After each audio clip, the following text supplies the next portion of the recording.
Good evening, friends. We are back with another session of Sahodar virtual meeting. We are getting a lot of messages about these meetings, and I thank every one of you who is liking it and definitely promoting it also. If anybody is new to these sessions and they have not joined the sessions previously, to get notified about next sessions, please subscribe to our channel and press the bell icon so that you can get alerts for the upcoming virtual meetings. आज के सवाल शुरू करते हैं. Harshil Modi has asked a question, and the question is, wife filed 125 CRPC and I am well aware that she is earning by working at a private firm. I do not have valid proofs. How can I officially get the joining letter or salary slip from that private firm?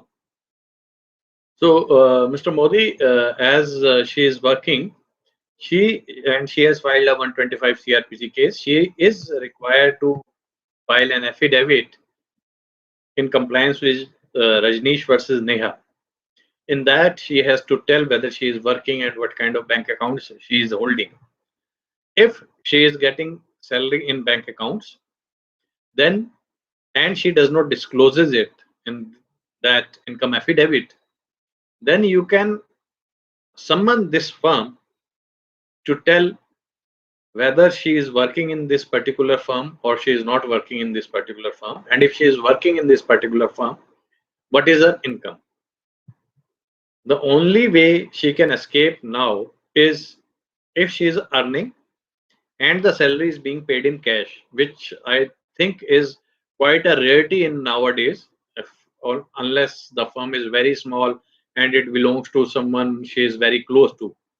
So these are the only ways how she can escape declaring her income and you unable to find that income. You can definitely summon this firm to the court to find out whether she is earning or she is not earning. अगला सवाल आशीष कुमार जी का है. Hello sir, sir मेरी wife ने firstly court में 498A और DV का case किया था. आफ्टर 2 months हमारा कॉम्प्रोमाइज हो गया. आफ्टर 1 year उसने सेम ग्राउंड्स पर 498 की एफआईआर और डीवी का केस कर दिया. फर्स्टली जब उसने कंप्लेंट्स केस किए थे तो उसके विड्रॉ ऑर्डर में लिखवाया था कि मात्र हमारे बीच मतभेदों की वजह से ये केस किए थे. क्या मैं इस बेस पर 482 में क्वेश्चन के लिए जा सकता हूँ?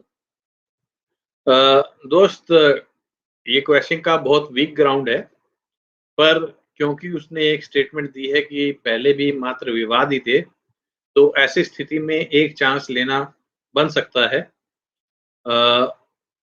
अगर आपको इसमें स्टे मिल जाए, जिसके लिए आप किसी अच्छे एडवोकेट उस हाई कोर्ट के किसी बहुत अच्छे एडवोकेट से संपर्क करें.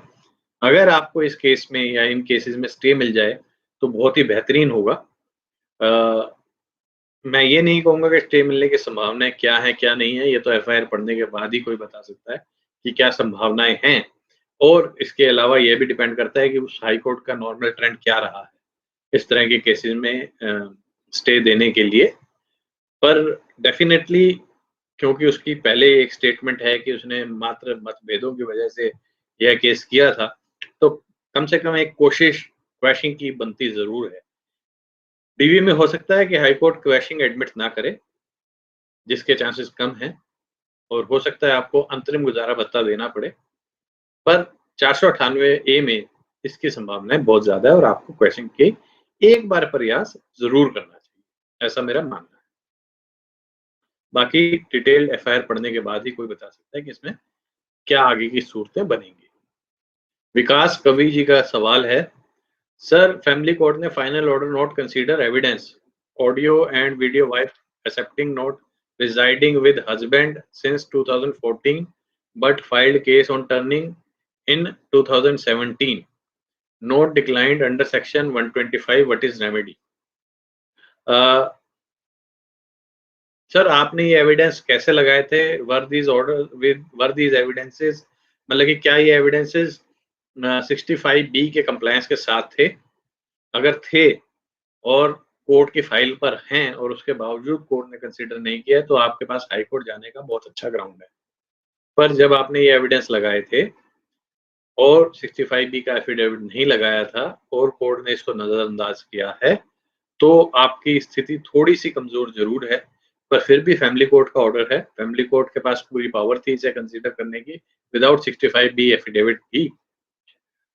मेरे ख्याल से इस केस में आप यही एकमात्र रेमेडी इस समय आपके पास अवेलेबल है।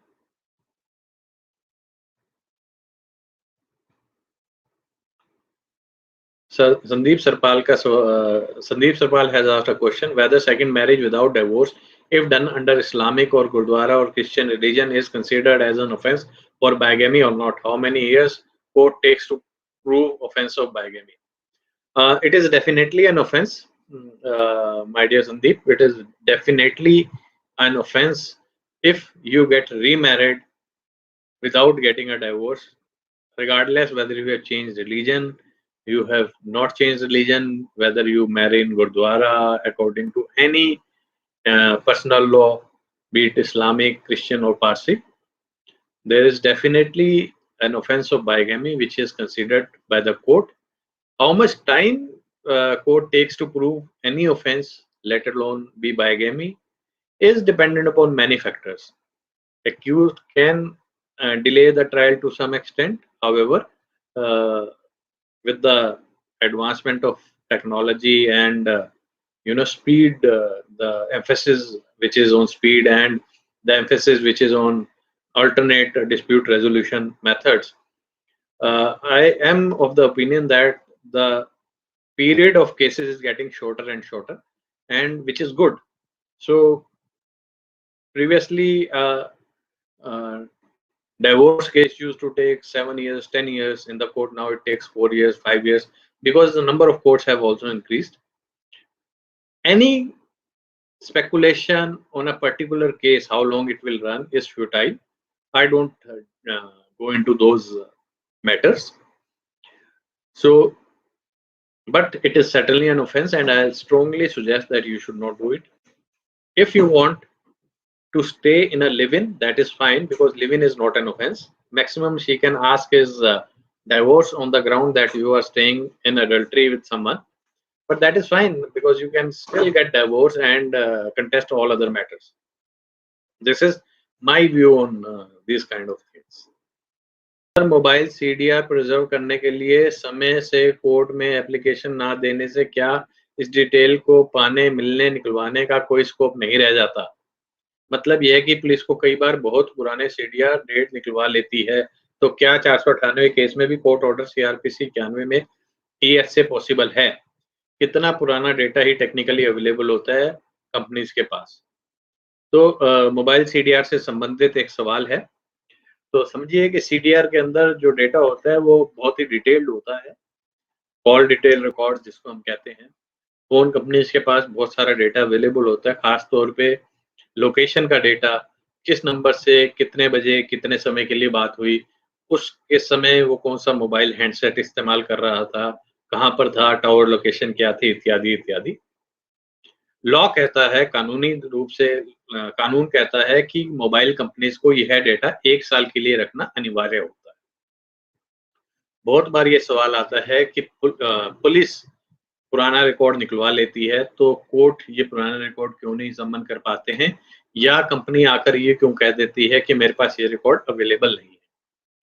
तो इस बात में समझना ये चाहिए कि जब कोई संगीन अपराध होता है, तो पुलिस के पास भी पावर होती है उस कॉल डेटा को प्रिजर्व कराने की। तो पुलिस स्वयं ही मोबाइल कंपनी को ये आदेश दे देती है कि इस नंबरों के डेटा को प्रिजर्व कीजिए, और वो जब तक प्रिजर्व का एक बार ऑर्डर आ जाता है, तो वो कितने भी साल बीत जाएं, वो डेटा प्रिजर्व्ड ही रहता है।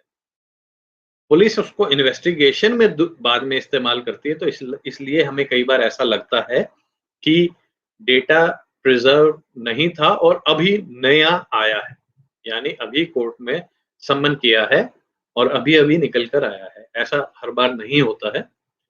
दूसरी बात, कुछ mobile companies as a matter of practice data delete नहीं करती हैं, उसे सर्वर से हटाकर टेप पे डालकर बैक ऑफिस में या बैक एंड पर ले जाती हैं, जिससे कि वो डेटा सहजता से उपलब्ध नहीं होता है। पर जब किसी संगीन अपराध के लिए आवश्यकता पड़ती है, तो शायद उन टेप्स का इस्तेमाल किया जाता है उस डेटा को रिट्रीव करने के लिए। हालाँकि किसी भी कंपनी के लिए ज़रूरी नहीं है कि वो कितना पुराना डेटा रखे। कानूनी रूप से 1 साल का रखना ज़रूरी है, तो अधिकतर कंपनियाँ डिक्लेरेशन में यही देती हैं कि हमारे पास मात्र 1 साल का ही डेटा अवेलेबल है। हालाँकि मैंने इसको एक बार प्रयास ये भी किया था कि किसी कंपनी वाले से बात की जाए और उसे कहा जाए कि कानूनी रूप से जो बिलिंग का डेटा होता है, वो 7 साल तक रखना अनिवार्य होना चाहिए, क्योंकि बिलिंग एक फ़ाइनेंशियल ट्रांज़ैक्शन है, जिसका डेटा 7 साल तक होना चाहिए। पर अभी तक इस तरह की किसी भी मुद्दे पर कानून की तरफ से या कोर्ट की तरफ से कोई आदेश मैंने नहीं देखा है। जहाँ भी देखा है, वो 1 साल तक का ही देखा है। आप कोशिश कर सकते हैं, कई बार कंपनीज़ 16-16 महीने के डेटा भी लेके आई हैं, पर उसमें उनकी एक एयरटेल वाले से जब बात हो रही थी, तो उसका कहना ये था जी डेटा कोई रोज़ डिलीट नहीं होता है, डेटा बैचेज़ में ही डिलीट होता है। तो फलाने नंबर का डेटा जो है 16 महीने का अवेलेबल था, तो आ गया। पर कोई बाध्य नहीं कर सकता कंपनीज़ को पुराना डेटा लाने के लिए, ही मेरा एकमात्र कहना ज़रूरी है। एकमात्र बात जो इस बारे में मैं कहना चाहता हूँ, वो यही है।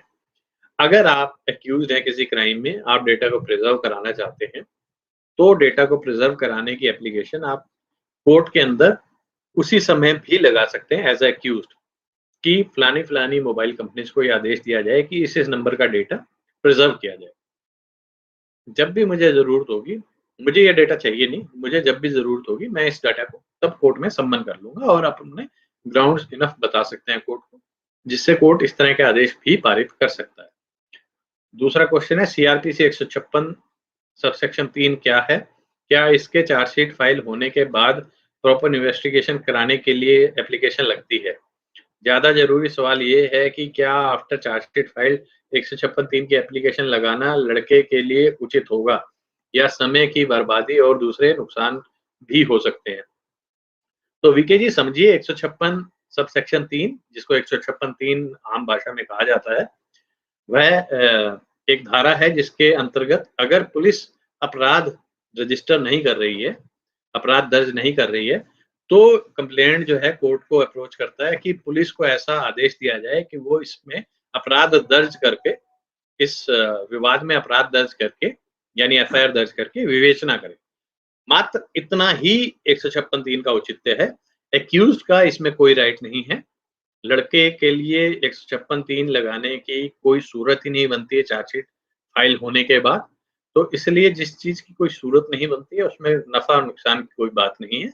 आपको इस तरह की जानकारी आप अगर सीआरपीसी की किताब पढ़ते और उसके अंदर दफ़ा 156 और सबसेक्शन 3 पढ़ते, तभी आपको इसकी जानकारी मिल जाती। एक बात मैं बहुत से लोगों को बहुत बार बोलता हूँ, आप सबको भी बोलना चाहूँगा कि domestic violence 498, CrPC, IPC, CPC, HMA ये 5-6 पतली-पतली किताबें हैं जो कि ₹30 से लेके और ₹100 तक हर एक कोर्ट में अवेलेबल होती हैं और विभिन्न भाषाओं में अवेलेबल होती हैं। आप ये किताबें ज़रूर खरीदें और जिन-जिन सेक्शंस के बारे में आप जानना चाहते हैं, एक प्लेन रीडिंग उन सेक्शंस के बारे में आप लगा लें। इस प्लेन रीडिंग से ही आपको बहुत आइडिया हो जाएगा इन सेक्शंस के बारे में और कोई आपको बेवकूफ़ नहीं बना पाएगा। 156(3) की एप्लीकेशन एक्यूज़्ड के द्वारा नहीं लगाई जा सकती। ये पुनर्विचार के लिए भी नहीं इस्तेमाल हो सकती। ये मात्र और मात्र अपराध दर्ज करने के लिए ही इस्तेमाल हो सकती है, तो इससे बचें।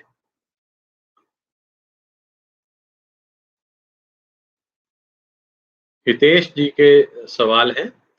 हेलो सर, मेरे 2 सवाल हैं। एक, क्या इंटरिम मेंटेनेंस की मैक्सिमम ड्यूरेशन को लेकर कोई प्रोविज़न है? तो हितेश जी ऐसा कोई भी प्रोविज़न नहीं है कि अंतरिम मेंटेनेंस यानी इंटरिम मेंटेनेंस जब लग जाए, तो कितने समय के लिए होती है। हालाँकि प्रैक्टिस में कई बार अगर लड़की एविडेंस लाने में बहुत डिले करती है, तो आप एप्लीकेशनें लगाकर उसी को सस्पेंड कराने की कोशिश कर सकते हैं। होता है उसमें सस्पेंशन रेयरेस्ट ऑफ रेयर ही है, पर लड़की पर दबाव पड़ता है कि वो जल्दी से जल्दी इसमें एविडेंस पेश करे। कोर्ट भी मामले को समझता है और कोर्ट के भी संज्ञान में आता है कि लड़की जो है इसमें एविडेंस लाने में डिले कर रही है और इंटरिम का बेनिफिट उठाना चाह रही है। दूसरा सवाल, केस फॉल्स निकलने पर इंटरिम मेंटेनेंस वापस करने का कोई प्रोविजन है या नहीं? तो मित्र, ऐसा कोई प्रोविजन मैंने नहीं पढ़ा है, ना ही किसी जजमेंट में मैंने पढ़ा है कि किसी कोर्ट ने ये हेल्ड किया हो कि अगर केस झूठा प्रूव होता है तो जो अंतरिम मेंटेनेंस दिया गया है उसकी रिकवरी पॉसिबल हो। एक दो बार कुछ लोगों ने जिक्र जरूर किया है जी फलाने कोर्ट ने ऐसा आदेश दे दिया, पर मैंने जब भी उनसे ऐसी कोई जजमेंट मांगी है तो उनको ऐसी कोई नज़ीर, ऐसी कोई जजमेंट ट्रायल कोर्ट की, हाई कोर्ट की, वो मेरे को नहीं दे पाए हैं। तो इसलिए मेरा इस बारे में ज्ञान जो अभी तक का है वो यही है कि एक बार अंतरिम गुजारा भत्ता जो आपने दे दिया है वो कभी भी वापस नहीं आता है। अगर कोई आपको ये कहता है कि फलाने कोर्ट ने ये हेल्ड किया है कि ये वापस ले सकते हैं, तो उससे उस नज़ीर की कॉपी, उस साइटेशन की कॉपी, उस जजमेंट की कॉपी ज़रूर ले लीजिए और अपने पास रखिए ताकि आप उसका इस्तेमाल कर सकें। और दूसरी बात, अगर आप कोई ऐसी कॉपी लेते हैं तो उसको ध्यान से पढ़ें ज़रूर। कई बार हम गलतफ़हमियों का शिकार हो जाते हैं नेट पर, व्हाट्सएप पर दी हुई कुछ जानकारियों के को गलत समझ लेते हैं। एक जजमेंट जो बड़ा ही साइटेड था और जिसका व्हाट्सएप बार-बार हर 3, 4, 6 महीने बाद आ जाता है, वो है कि अगर 125 के एप्लीकेशन में अगर सेक्शन 24 डिसाइड नहीं हुई है तो 125 की एप्लीकेशन नहीं लगाई जा सकती। ये चांद धवन करके एक जजमेंट है जो अक्सर साइट होता है। जबकि उस जजमेंट में ऐसा नहीं है कि सेक्शन 24 डिसाइड नहीं होती है तो 125 की एप्लीकेशन नहीं लगाई जा सकती। उस जजमेंट में मात्र इतना है कि जब तक तलाक नहीं हो जाता है, तब तक सेक्शन 25 ना कि 125, सेक्शन 25 की एप्लीकेशन तब तक नहीं लगाई जा सकती जब तक मुकदमे का फैसला नहीं हो जाता है और सेक्शन 24 ही एप्लीकेबल है। तो इस तरह की कुछ गलतफ़हमियाँ व्हाट्सएप फॉरवर्ड से, इंटरनेट पर जानकारियों से आ जाती हैं। तो जब भी आपको कोई ऐसी जजमेंट के बारे में पता चलता है जो मूल-चूल आम धारणा से अलग है, किसी कोर्ट ने बहुत ही अजीब कोई चीज़ हेल्ड कर दी है, तो कृपया एक बार उसे पढ़ लें और ध्यान से पढ़ें कि इसका भाव वही निकल रहा है जो कहा जा रहा है या इसका भाव कुछ और निकल रहा है। इस तरह की गलतफ़हमी में ना रहें। इसके आप आगे का आपका कुछ और भी आपने लिखा है, sir my point is 125 DV cases में फॉल्स स्टोरी पे खड़े होते हैं और अंतरिम देने के का main reason logic long trial होता है, पर ये खामी किसकी है? लॉन्ग ट्रायल सिस्टम इंफ्रास्ट्रक्चरल कमी की वजह से है, पर इसका खामियाजा हस्बैंड को क्यों, जो ऑलरेडी अभी फॉल 498 की FIR, bail, social, emotional, financial etcetera torture झेल चुके होते हैं। हितेश जी, मैं आपकी बात से पूरी तरह से सहमत हूँ कि अंतरिम का फ़ायदा जो है अधिकतर महिलाओं को ही होता है और इसका हर्जाना हमेशा हमेशा ही पुरुषों को भुगतना पड़ता है, अगर झूठा मुकदमा होता है तो। और ये भी किसी से छुपी हुई बात नहीं है कि अधिकतर मुकदमे 498 के, रेप के, मेंटेनेंस के, डोमेस्टिक वायलेंस के झूठे होते हैं, दबाव बनाने के लिए ही फाइल किए जाते हैं। पर जब कानून बना था तो कानून में ऐसा नहीं सोचा गया था कि इनका दुरुपयोग होगा। मेरा हमेशा से हर एक को एडवाइस यही होती है कि बहुत लोग कहते हैं केसेस को डिले करें, नहीं, मेरा हमेशा मानना रहा है कि केसेस को सुपर फास्ट तरीके से चलाना चाहिए। हर एक डेट जो है वो काउंट होनी चाहिए, जितनी जल्दी केसेस खत्म होंगे, उतना जल्दी, उतना ज़्यादा बेनिफिट आपको है, उतना कम नुकसान होगा और कम नुकसान इज़ इक्वल टू बेनिफिट, मैं यही मानता हूँ। बहुत से लोग इंटरिम देते रहते हैं, इंटरिम चैलेंज करने का कोई वैलिड ग्राउंड नहीं होता है, फिर भी उसको सेशन में हाई कोर्ट, सुप्रीम कोर्ट तक चैलेंज करते हैं, जिस वजह से नीचे ट्रायल डिले होता है और एरियर्स बढ़ते रहते हैं। फिर आप एरियर्स खत्म करना चाहते हैं, एग्जीक्यूशंस की पिटीशंस आती हैं, तो धीरे-धीरे, धीरे-धीरे जो केस 2 साल में, 2.5 साल में खत्म हो सकता था, उसको खींच के 10 साल, 5 साल, 7 साल ले जाया जाता है और तब तक अंतरिम के द्वारा आप ब्लीड करते रहते हैं, आप नुकसान सहते रहते हैं, क्योंकि ये एक मीटर है जो हमेशा चलता रहता है। 2-3 साल बाद अंतरिम में ही एनहांसमेंट की एप्लीकेशन लगा दी जाती है। तो इस तरह की अ, जो जायज़ चीज़ें नहीं हैं, उनसे बचें। जो ज़रूरी नहीं है, वो कतई ना करें, और जो ज़रूरी है एविडेंस कराना।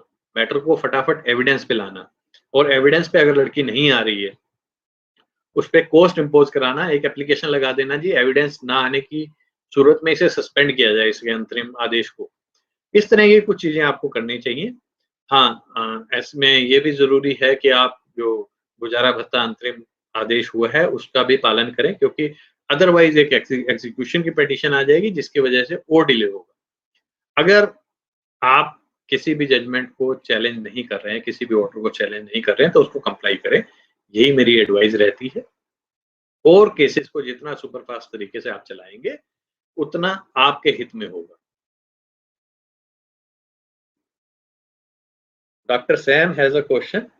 In income affidavit to file, we need to file account statement for past 3 years. The starting point of 3 years from when OSC order came, or when trial court passed order to file affidavit, or when actually filing. My dear Dr. Sam, it is very clear that 3 years is from the date when you are filing the affidavit. Under section 26(2) of DV, wife can file DV as an application under any ongoing case. Wife has filed DV under divorce case of husband. What would be the stages of these cases? Continued. Uh, will there be two evidences and two cross, or will there be only one evidence and one cross, where husband has to give all evidence in divorce as well as DV? So, Dr. Sam, in this case, there will be evidence which will be taken at 3 stages. First is the evidence, your evidence will be taken. Secondly, her evidence will be taken. And then, if any, rebuttal evidence would be taken. So there will be evidence at 3 stages, because first you will prove your case, which is of divorce. Then she will try to prove her case of domestic violence, and will also try to defend her case. Then, if any rebuttal that about her DV case is required, then you will give a rebuttal evidence, and a cross examination will be had. So total 3 evidences and 3 cross examinations can happen in this case, and it is not that 4 cross examinations and 4 evidences will happen.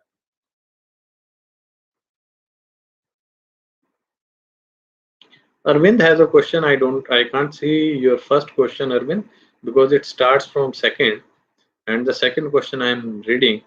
Arvind S has a question. Second, Supreme Court में review petition जैसा कुछ होता है क्या, जैसे उसकी judgement में कुछ फर्दर एडिशनल पॉइंट्स पर कोर्ट से डिसीजन गाइडलाइंस लिए जा सकें? मेरा मतलब रजनीश वर्सेस नेहा को लेकर है, जिसमें कोर्ट ने फॉल्स लड़कियों, वर्किंग वुमेन के लिए रास्ता आसान कर दिया. फॉल्स केस निकलने पर कोई फाइन, रिटर्न ऑफ मेंटेनेंस पर भी डिसीजन आना चाहिए. अरविंद जी, क्या सुप्रीम कोर्ट में रिव्यू नाम की कोई चीज एग्जिस्ट करती है? डेफिनेटली रिव्यू बिल्कुल फाइल किया जा सकता है.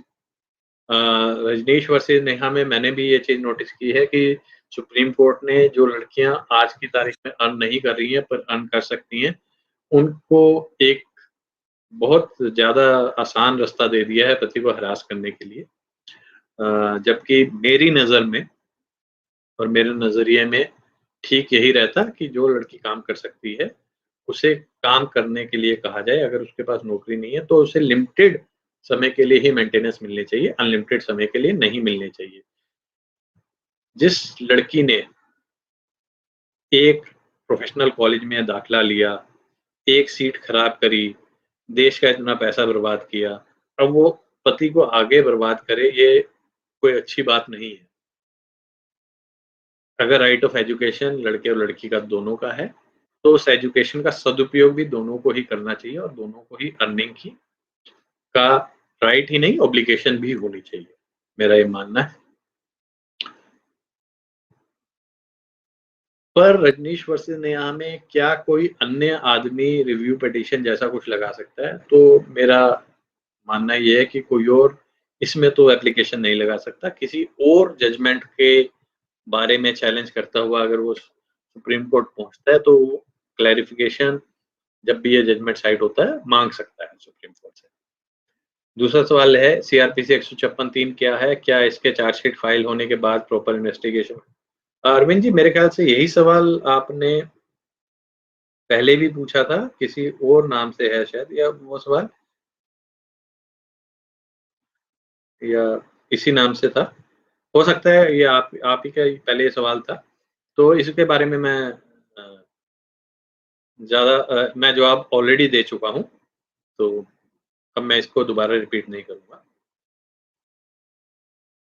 PV has a question, and the question is, hi sir, my wife has given false complaint letter to police in which she has drafted in such a way that dowry 498, 406, etc. can be filed against me and entire family. Police has asked us to get counseling done.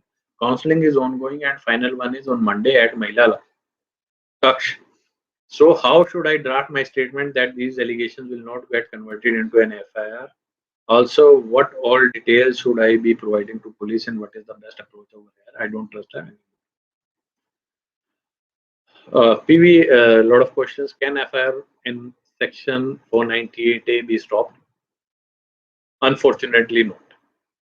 Not in big cities, at least, where the influence on police does not work.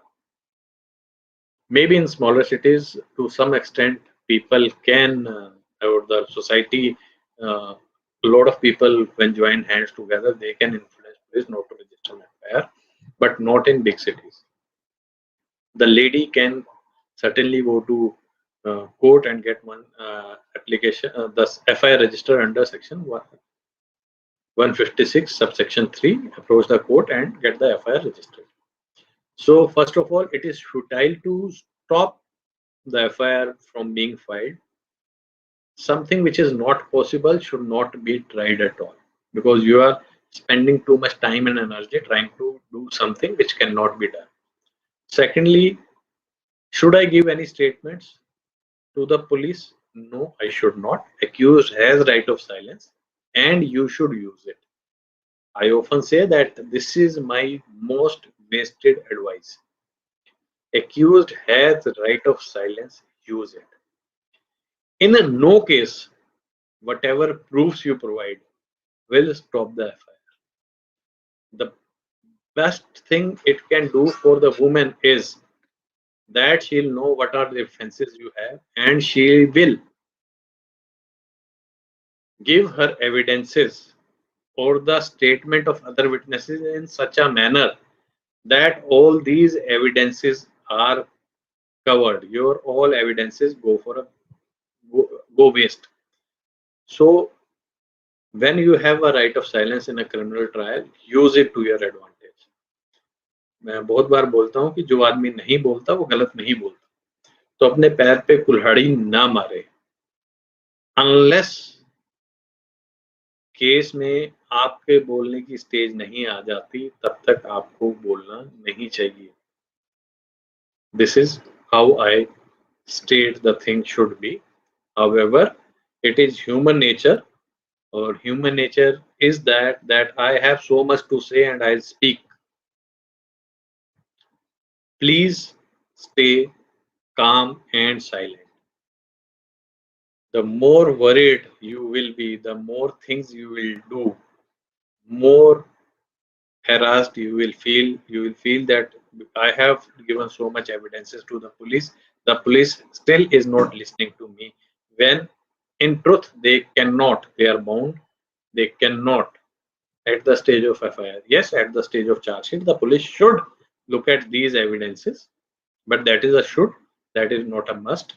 Even the Supreme Court has held in a decision that it is not incumbent, it is not compulsory for the investigating officer to take evidences from the accused. It is his prerogative, he can disregard it. So friends, we are at the end of our allotted half an hour. We don't want to exceed the time, because otherwise people say that long videos are very difficult to play back. We have decided in consultation with all of you that we will continue these sessions for 30 minutes and we'll do multiple sessions in a week. So next session will be held on Tuesday at 6 p.m. same time. Today is Saturday, so next will be held on Tuesday 6 p.m. So be there. I'll try to take next question, rest of the questions on that date. Apart from that, I have been telling you that we also run WhatsApp self-help groups as well as Telegram self-help groups. You can join those groups by sending a subscribe message to 98118504998. Once again, if you have liked this session, please join our YouTube channel, subscribe to it, and spread it far and wide to other people who are fighting false cases. Thank you very much.